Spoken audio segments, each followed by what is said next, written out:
Papua bukan tanah kosong. Tanpa perusahaan tambang nikel juga masyarakat bisa hidup, bisa melaut, bisa berkebun. Raja Ampat ini pernah diambil kebijakan oleh almarhum Kiai Abdurrahman Wahid itu menjadi konservasi, dilindungi. Kelakuan satu orang oknum semuanya kena. Nama besar, rumah besar Nahdlatul Ulama, banom-banomnya juga kena. Kita dibully. Yang menjadi pengurus PBNU, saya minta dengan segala kerenahan hati, tolong keluarkan orang ini. Sekali lagi terpaksa saya katakan, rekomendasi rapat di PBNU itu ingin Anda diberhentikan. Saya siap.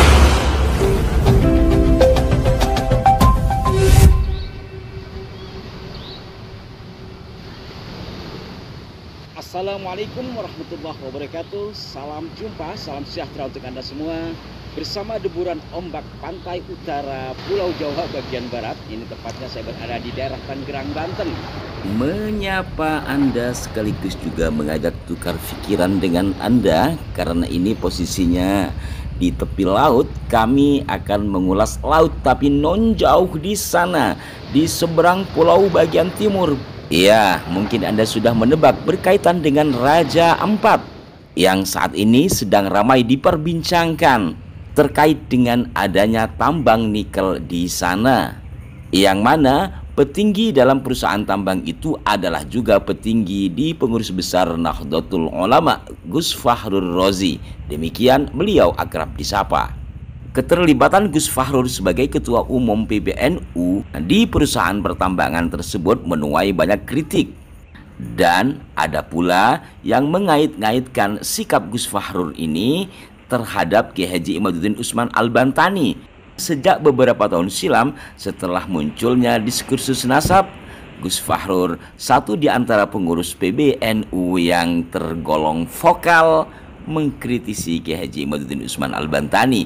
Bahkan dalam salah satu forum, beliau berdua ini terlibat perdebatan. Bahkan Gus Fahrur ketelisut membocorkan bahwa di PBNU ada rapat yang berencana untuk mengeluarkan Kiai Imad dari pengurusan LBM PBNU.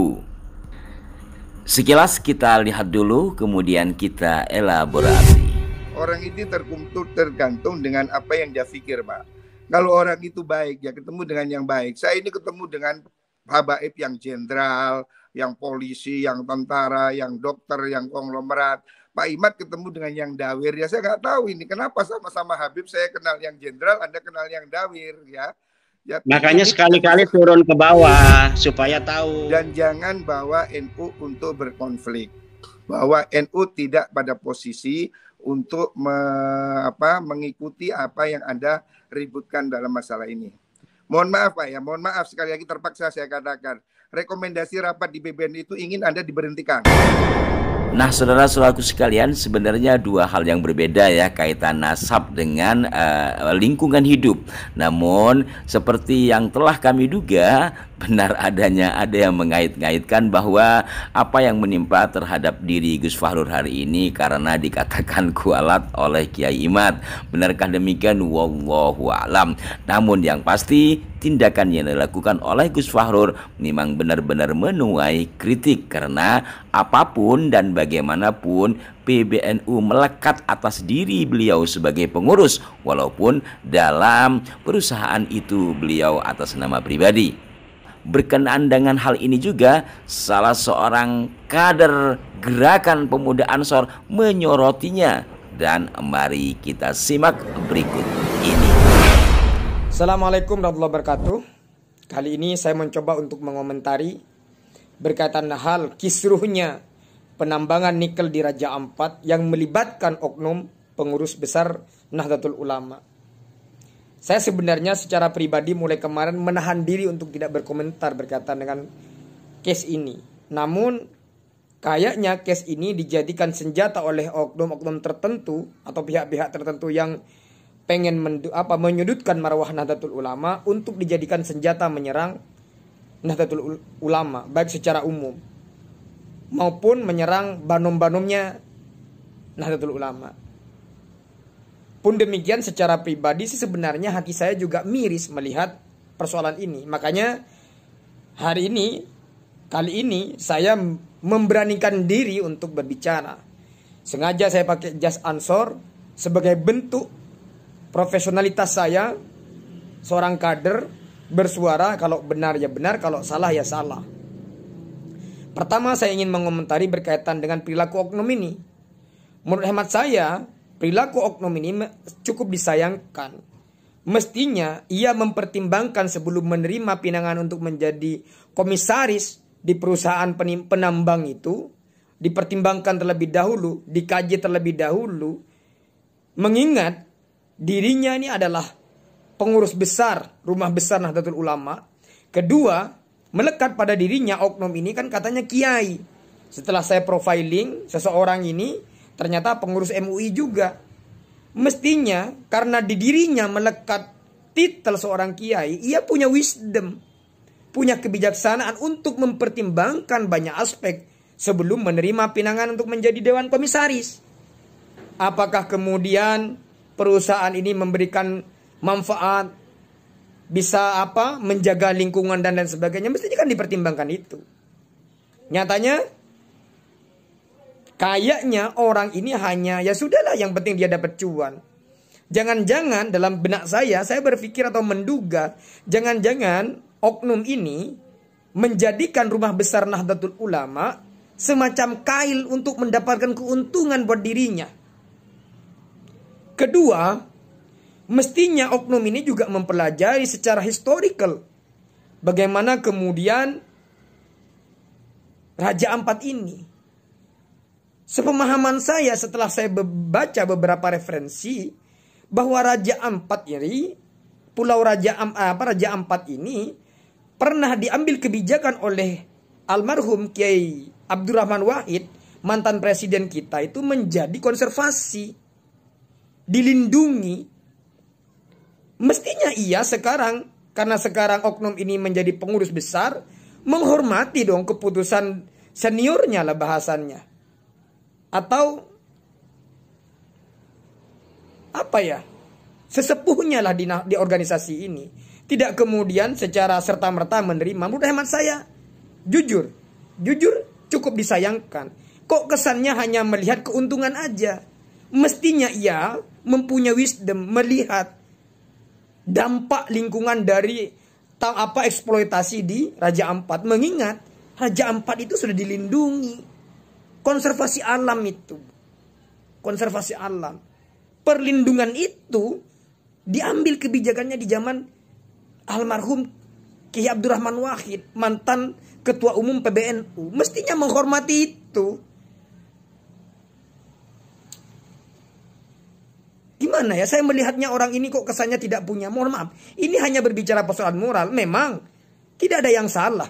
Tidak ada yang salah secara norma ia mau menjadi dewan komisaris, tidak yang salah. Tapi ini persoalan norma, etika menurut hemat saya. Karena menyandang pada dirinya itu, melekat pada dirinya sebutan kiai. Karena ia juga pengurus MUI. Selain itu juga pengurus Rumah Besar Nahdlatul Ulama. Di pundaknya dipikul nama besar, termasuk kader-kader yang ada di bawahnya. Akhirnya apa? Karena kelakuan satu orang oknum, semuanya kena. Nama besar Rumah Besar Nahdlatul Ulama, banom-banomnya juga kena. Kita dibully. Seolah-olah kita diam. Seolah-olah karena yang melakukan itu adalah rumpun kita, seolah-olah kita diam. Hati kita juga menangis karena perilaku-perilaku seperti itu. Mungkin kader-kader yang lain diam, tidak berani berbicara. Mohon maaf kalau saya sampaikan apa adanya. Saya sampaikan apa adanya. Saya sampaikan apa adanya.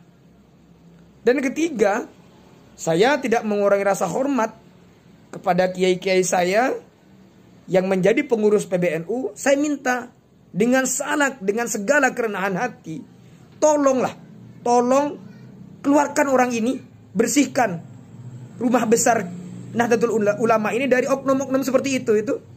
Keluarkan aja, buang aja. Jangan sampai karena setitik nila rusak susu sebelanga. Karena jangan sampai karena olah satu orang oknum yang menurut hemat saya tidak punya wisdom, rusak Rumah Besar ini, nama baik ini.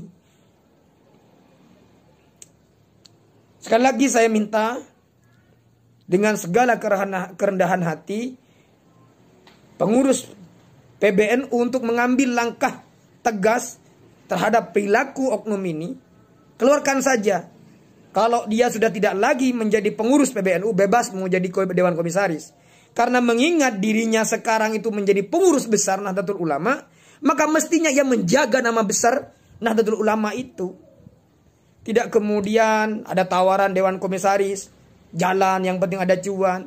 Tidak dipertimbangkan aspeknya bagaimana, dampaknya bagaimana. Sekali lagi tidak mengurangi rasa hormat.